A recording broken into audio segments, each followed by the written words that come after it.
さてと暇だし家に帰ってヒゲでも剃るか。いや、なんだこれは。なんだこのうまそうなハンバーグ屋さんの看板は。霜降りハンバーグ。なんだそのネーミング。これはもうスルーするわけにはいかないでしょう。店に入るっきゃないね。メニューを開いてみますと、おお、結構いろんなメニューがあるのね。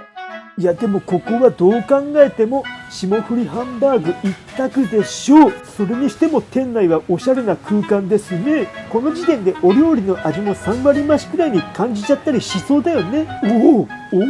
マジか。サラダもちゃんとついてくるんですね。そんで奥さんが頼んだレディースセットのサラダ、サーモンがついてる。すげえ羨ましい。女に生まれたかったかもしれない。ではまずはサラダを食べてみましょうかね。ちょっとアングル間違えて食べてるところ撮れてないんだけど、うまい。ソースの感じとかすごいんですけど。ハンバーグ来たぞ。なんだこれは。表面がかなりしっかり焼かれてて真っ黒になったハンバーグの上に大根おろしの塊が乗ってるぞ。かなりの塊だなこれ。塊すぎだろう。とりあえず切ってみましょうかね。どんな感じで霜が降ってるんだろうな。ワクワクワクワクって、あれれどういうこと。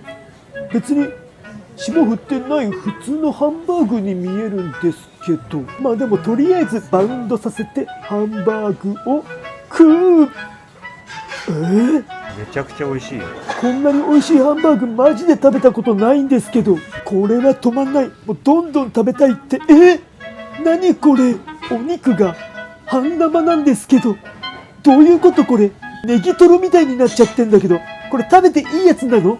でも異常にうまそうな匂いがするからもう食べるしかないですよね。恐る恐る食う。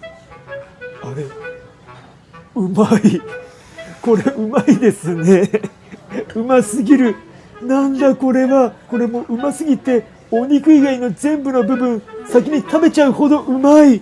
楽しみを取っておきたいって思わされるほどうまい。ハンバーグに対しての考え方が変わるほどうまい。行儀が悪いけど残った汁をすくって舐めたくなるほどうまい。